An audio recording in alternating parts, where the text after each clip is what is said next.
Hello, and we are KD and Jasmine. Today we're really going deep, taking a deep dive into the world of David Lynch, a filmmaker who honestly, truly dances between dreams and darkness. And you know what makes this dive so fascinating? It's that we're not just looking at his films.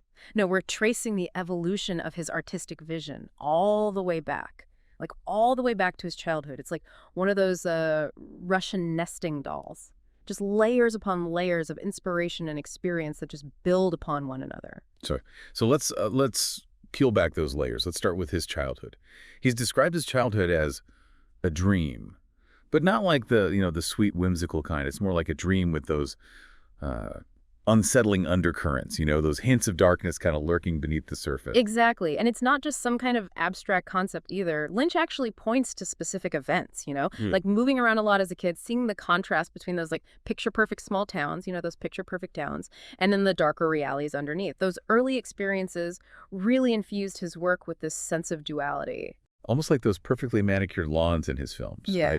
right? At first they seem so idyllic, but there's always that sense that something sinister is hidden, just out of sight. It's like he's trying to tell us something. Like, look closer, things aren't always what they seem. And this fascination with those hidden depths, it even shows up in his early fascination with textures. He talks about this aversion to vinyl, like this constant search for other, tactile experiences. He even experimented with removing the fur from a dead mouse. Wait, hold on. Removing fur from a mouse? Oh yeah, he did. Apparently he used hair remover. And what's really striking is that he describes the result as beautiful. It really speaks to this idea that beauty can be found in the most unexpected places, even unsettling places. That's classic Lynch. Finding the extraordinary within the ordinary, the beautiful within the grotesque. It's like his painting, I See Myself, with those two figures, one light, one dark, and skeletal, representing this inherent duality in human nature. It's a theme we see echoed throughout his work. Absolutely. It's like those figures are constantly battling for dominance, both within ourselves and within the world around us. And this idea of internal struggle is amplified when we look at the influence of place, like the influence of place on Lynch's art. He talks about Philadelphia with that gritty industrial landscape as a catalyst for his creativity. The smells, the sounds, the atmosphere, it all fed into his unique artistic vision. But isn't it interesting how he later moves to Los Angeles? A city that, on the surface, seems so different from Philadelphia, and yet, even in that sprawling metropolis, he finds inspiration. He even talks about sensing these gusts of wind from the golden age of Hollywood. Yeah, it's like he's drawn to these pockets of history, these remnants of bygone eras, and it's in Los Angeles at the American Film Institute where Eraserhead really starts to take shape. It's fascinating because it began as this unusual blend of painting, sculpture, and film. I mean, this wasn't just some student film. It was a statement. You know what I mean? And it was so unconventional that it even caught the attention of those AFI executives. And here's where things get really interesting. Lynch was so dedicated to this vision, to his vision, that he was actually living in the AFI stables during production. Talk about commitment. It really shows this incredible resourcefulness, this willingness to do whatever it takes to bring his vision to life. And this DIY spirit extends to his collaboration with Alan Splett, the sound designer. They spent months crafting the film's unsettling soundscapes, even using sounds from a previous project, 6 Men Getting Sick. So even at this early stage, he was already recycling and reimagining his work, weaving these threads of sound and vision together. And speaking of weaving, the meticulous detail in Eraserhead is mind-blowing. They broke down Jack Nance's movements into these almost animation-like steps. It's incredible how much thought and care went into every single frame. It really speaks to Lynch's control as a filmmaker. He's not just capturing images, he's crafting a complete sensory experience. And years later, when he finally saw a new print of Eraserhead, he declared it a perfect film. That's a bold statement coming from a director known for his constant evolution. Yeah, it really is. It's like he's acknowledging that even with all of his future work, Eraserhead still holds this special place as this pure, unfiltered expression of his early vision. Right. And the success, well, it paved the way for his entry into Hollywood. He was approached to direct The Elephant Man, a film that on the surface might seem so different from the surreal world of Eraserhead. But even in a more traditional narrative like The Elephant Man, we still see those signature Lynchy elements. Take the makeup effects for John Hurt, for example. He was initially tasked with creating them, but the process turned out to be way more challenging and, as he describes it, humiliating than he initially anticipated.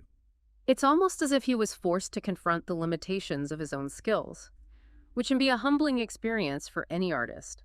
Fortunately, Mel Brooks, the producer, recognized Lynch's true strength lay in directing, not makeup artistry. He brought in Chris Tucker, a master of prosthetics, and really championed Lynch throughout the production. That kind of support from someone like Mel Brooks must have been invaluable, especially for a director still relatively new to Hollywood. Absolutely. I mean, it speaks volumes about Lynch's talent and Brooks's ability to see beyond the surface and just recognize that raw potential. But it wasn't all smooth sailing in Hollywood. Lynch has spoken about his frustration with the studio system, especially regarding Dune. He felt pressure to shorten the film, which ultimately compromised his original vision. Yeah, that tension between artistic vision and commercial pressures seems to be a recurring theme in his career. It's like this constant push and pull between staying true to his unique voice and navigating those demands of the industry. And you know where that tension is more apparent? Blue Velvet, where he really just dives headfirst into the dark underbelly of American suburbia. And it's fascinating how certain elements, like the use of Roy Orbison's In Dreams, weren't originally planned, but they ended up becoming so integral, like, to the film's overall meaning. It's like he's so open to these happy accidents, these moments of serendipity that can really elevate a film beyond what was initially conceived. It speaks to his intuitive approach to filmmaking. Exactly. He trusts his instincts, his gut feeling for what feels right. Like in the scene where Dean Stockwell's character is lip-syncing to In Dreams, Dennis Hopper was supposed to be inhaling helium, but during rehearsal, Stockwell unexpectedly started singing along, and Hopper, in character, was genuinely moved. Lynch saw the magic of that unscripted moment and kept it in the film. That's such a great example of how those spontaneous moments, those deviations from the script, can often reveal something deeper, something more authentic. It's about recognizing the power of those happy accidents and having the confidence to incorporate them into the larger tapestry of the film. And of course, we can't talk about Blue Velvet without discussing Isabella Rossellini. Her incredible performance as Dorothy Valance.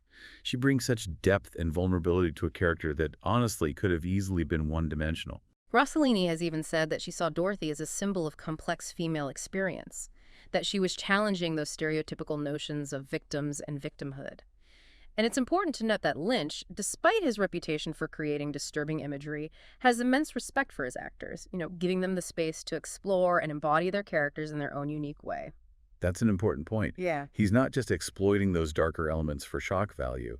He's exploring them with a depth and sensitivity that's often overlooked. And this exploration of the darkness, the hidden desires and anxieties lurking beneath the surface of everyday life, it takes an even more surreal turn in his next project, Twin Peaks. A project that began with a simple image, a body washing up on the shore of a lake. Exactly. And from that single image, Lynch and his co-creator, Mark Frost, built this entire world, this town called Twin Peaks that is both familiar and deeply unsettling. It was such a groundbreaking show for its time, exploring that darker side of human nature with a blend of surrealism and soap opera that really captivated audiences worldwide. And like Blue Velvet, certain elements of Twin Peaks just emerged organically during filming. For example, Killer Bob wasn't originally in the script. Lynch saw the reflection of Frank Silva, a set dresser, in a mirror and had this aha moment. He knew right then that Silva had to be in the show, and so Killer Bob was born. And then there's the man from another place, another character that seems to have just emerged from Lynch's subconscious. He'd met the actor, Michael J. Anderson, years earlier and knew that he'd be perfect for something. And wouldn't you know it, the scene where the man from another place first appears, that iconic red room scene, came to Lynch while he was just leaning against a warm car in a parking lot. These stories are incredible. It's like he's just constantly attuned to these subconscious frequencies, these flashes of inspiration that most of us would probably just dismiss as random thoughts. It really speaks to his openness to the unknown, to letting go of control and allowing those unexpected moments to shape his creative process. And that's something we can all learn from, isn't it? To be more receptive to those unexpected flashes of inspiration, those seemingly random occurrences that might actually hold the key to unlocking something deeper within ourselves. That's a great point to end on, don't you think? I mean, we've covered a lot of ground here in this first part of our dive, but there's just so much more to explore. Join us in part 2, where we'll delve deeper into Lynch's later films, his forays into music and photography, and his evolving relationship with success and fame. Until then, keep those minds open and those eyes peeled for the unexpected. You never know where those Lynchian inspirations might be lurking. Welcome back. I'm so eager to pick up where we left off, especially with Twin Peaks. Fire Walk with Me. Man, that film really stirred the pot, you know? Some people saw it as a betrayal of the whole series, you know? Too dark, way too raw. But then others consider it like a masterpiece. A masterpiece that finally gives us the, missing piece of Laura Palmer's story. It's like he took all those expectations from the series, all that like quirky charm and small town mystery, and just flipped it on its head. Instead of just giving the fans exactly what they wanted, he doubled down. Yeah. Doubled down on the darkness, exploring that trauma of abuse, that psychological torment that Laura had to endure. And yeah, it's definitely not an easy watch, not by any means, but I think it just speaks to Lynch's, commitment, his commitment to exploring the full spectrum of human experience. Even those aspects that make us uncomfortable, the stuff that we'd honestly rather turn away from. Yeah, he's not afraid to show us the ugliness, the pain, the things we all try to keep hidden. But even in Fire Walk with Me, even in those moments of like profound darkness, there's this glimmer of hope, this sense of transcendence. Think about that final scene in the Red Room with Laura and the angel. It's like he's trying to tell us that even in the face of just unimaginable suffering, there's still a possibility, a possibility of healing, of finding some kind of peace. It's a powerful image. It really is. And it kind of speaks to that duality we've been talking about, that constant back and forth between darkness and light, despair and hope. That just runs through all of Lynch's work. Yeah. It's what makes his films so challenging, so thought-provoking, and ultimately so rewarding. So we've seen him tackle the darkness head on in Fire Walk with Me, but then he just shifts gears completely with the straight story. It's almost like an outlier in his filmography, don't you think? This simple, really heartfelt story about an old man traveling across the country on a lawnmower to see his ailing brother. I mean, where's the surrealism? Where's the darkness? Well, what's remarkable about the straight story is that it shows us something else. It shows us a different side of Lynch's, sensibility, this tenderness, this grace that maybe, just maybe, has been there all along. It just hasn't been so, explicitly in the forefront. It's a film that celebrates the human spirit, the power of simple kindness, and the beauty of connecting with the world. And he does it with such restraint. Such masterful control of the tone, the pacing. I mean, the film moves at this really deliberate pace, almost meditative, mirroring Alvin Straight's journey and allowing the audience to really absorb the emotional weight of the story. And the casting of Richard Farnsworth as Alvin, well, it's just perfect. He brings this quiet dignity and authenticity to the role, and his performance is just incredibly moving. It's interesting, too, how The Straight Story was co-written by Mary Sweeney, Lynch's longtime partner, an editor. You can really feel her influence in the film's sensibility. And it speaks to Lynch's openness to collaboration, his willingness to step outside of his comfort zone and just explore different modes of storytelling. Yeah, that's a really important point. Lynch is often portrayed as this solitary auteur, but a lot of his work is the result of collaborations, of bouncing ideas off others and allowing those interactions to shape the final product. It's like a jazz ensemble. Everyone's playing their part, riffing off each other, creating something unique, something unexpected in the process. And speaking of collaboration, let's talk about Lost Highway, a film that's kind of a return to that darker, more surreal territory that we associate with Lynch. He actually co-wrote the screenplay with Barry Gifford, a novelist whose work shares that same blend of mystery, dark humor, and psychological unease that we see in Lynch's films. It's like they were just meant to work together. Oh, yeah, definitely. Lost Highway is this crazy, labyrinthine journey into the subconscious, exploring these huge themes of identity, memory, and just the nature of reality. It's one of those films that defies easy interpretation, encouraging us to just piece together the whole fragmented narrative, and draw our own conclusions. It's almost as if he's daring us to, keep up with him, to engage with the film on a deeper level, He's not interested in just spoon-feeding us the answers. He trusts us to embrace the mystery and grapple with the film's unsettling implications. And those unsettling implications are kind of taken to this even more dreamlike extreme in Mulholland Drive. This hypnotic and haunting meditation on Hollywood, on dreams, on nightmares. It's like a love letter to cinema. But at the same time, it deconstructs the myths of Hollywood and exposes that dark underbelly. And what's so fascinating about both Lost Highway and Mulholland Drive is how he uses these recurring motifs, dreams, electricity, industrial landscapes, the uncanny, to kind of weave a thread through all of his films.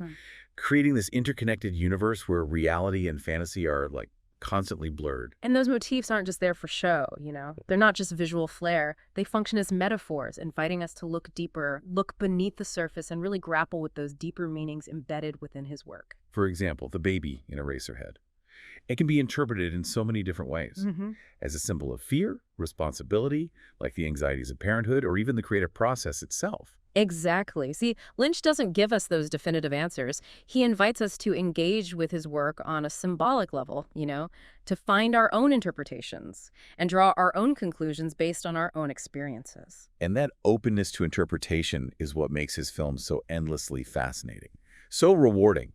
They're not just stories to be passively consumed, you know what I mean? They're puzzles to be solved, mysteries to be unraveled, and ultimately reflections of our own desires, our fears, and the complexities of being human. And that exploration, the exploration of the human experience, it isn't confined to his films either. I mean, Lynch is this multifaceted artist. He's delved into music, photography, painting. All these different art forms feed into and inform each other, creating this rich and layered tapestry of artistic expression. So as we kind of wrap up this second part, I'm honestly struck by just how much ground we've covered. Yeah. And yet it still feels like we've only scratched the surface. There's so much more to unpack, to analyze, to really contemplate. Oh, yeah, absolutely. And in part 3, we'll do just that. We'll delve even deeper, exploring Lynch's enduring legacy, his influence on contemporary filmmaking, and his unwavering commitment to artistic integrity. Welcome back to our deep dive into the world of David Lynch. You know, we've journeyed through his childhood, explored his artistic evolution, and really just gotten lost in those labyrinthine corridors of his filmography. And now, I think it's time to grapple with the big question: what is it about Lynch's work that continues to resonate, you know, with audiences even decades later? Yeah, it's a question that kind of lingers, like one of those unsettling drones that underscores so many of his scenes. You know what I mean? I think for one, it's his fearlessness. Lynch just doesn't shy away from those dark corners of human experience. You know what I mean? He kind of confronts us with the uncomfortable, the taboo. And in doing so, he forces us to acknowledge those shadows that are all around us. I mean, within ourselves and in the world, you know? He doesn't sugarcoat anything either. He gives us those glimpses, those raw, unfiltered glimpses into the abyss. But he does it with this strange beauty, like this poetic sensibility that elevates those dark moments into something transcendent. Exactly. It's like he's saying, hey, look, this darkness is here. Okay, this darkness exists. And it's a part of who we are, but it doesn't have to be everything. You know, it doesn't have to define us. There's always that glimmer of hope, always that possibility of redemption, even in those darkest places. And he's a master of atmosphere, isn't he? Yeah. He creates these worlds that are familiar, but at the same time, utterly strange, drawing us in with their hypnotic beauty and then unsettling us with those unexpected twists and turns. Yeah. Think about those images, those iconic images that stay with you, you know, long after the film is over. The red curtains of the Red Room in Twin Peaks, the flickering lamplight in Dorothy Valens' apartment, you know, in Blue Velvet. Or those vast open landscapes of The Straight Story. Those landscapes juxtaposed against that slow, deliberate movement of Alvin's lawnmower. I mean, each image is just so carefully crafted, so rich with symbolism, with meaning. And you just can't talk about Lynch without talking about the music. Angelo Badalamenti's scores are so much more than just soundtracks. They're like sonic tapestries, you know, like woven into the very fabric of his films. Their collaboration is something else. It's truly remarkable. You know, Badalamenti has said that Lynch would describe the mood he wanted, the mood for a scene, and sometimes he would even hum a melody. And Badalamenti would just translate that feeling, you know, translate that feeling into music. And it's that intuitive process that creates those scores, those incredibly evocative scores that capture those emotional undercurrents of Lynch's world. It's like they're just like tapping into some shared subconscious, you know, where words aren't even necessary.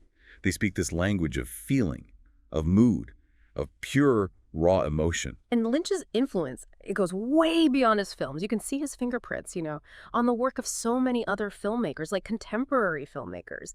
You know, from Harmony Korine's that gritty realism to Lars von Trier's psychological thrillers. Even in shows like Stranger Things and Atlanta, you see those echoes of Lynch's willingness to embrace the surreal, the unsettling, you know. the darkly comedic. He really paved the way. Paved the way for a whole generation of artists who aren't afraid to take risks, to push those boundaries, to just challenge everything, challenge the status quo. He legitimized a certain kind of filmmaking, the kind that prioritizes atmosphere, mood, ambiguity, all over clear-cut narratives and easy answers, you know. He's given us permission. Permission to get lost in the mystery, to embrace the unknown, and just find beauty in the most unexpected places. And perhaps most importantly, he stayed independent. Fiercely independent throughout his entire career. You know, he's never compromised his vision, not for commercial success or anything. He's always just followed his own path. His own path, even when it led him to, you know, some pretty unconventional places. That's inspiring, that unwavering commitment to artistic integrity. Yeah. It really is. It's a testament to the power of just trusting your gut, following your own intuition, your own unique vision, you know, even when everyone is telling you to play it safe, to conform. And that's a legacy that's going to continue to inspire artists, you know, for generations to come. David Lynch, he's given us so much. Yeah. This body of work that is, I don't know, it's just as enigmatic as it is profound, as disturbing as it is beautiful. He's challenged how we see the world, how we see things, expanded our understanding of film, of cinema, and left us with, I don't know, it's like this treasure trove of images, sounds, ideas that will continue to haunt us, to inspire us for, well, probably forever. I feel grateful. As we reach the end of our deep dive, I feel grateful. Grateful for Lynch's fearlessness, his artistry, and his unwavering commitment, you know, his commitment to exploring all of it, the full spectrum of human experience. And to everyone listening, I hope you revisit Lynch's films, his other work, his art, photography, everything, and keep those minds open and those senses attuned, you know, to the world around you. You never know. You never know where you might find that next spark of inspiration, that next glimpse, you know, into the heart of the mystery. Until next time, keep diving deep.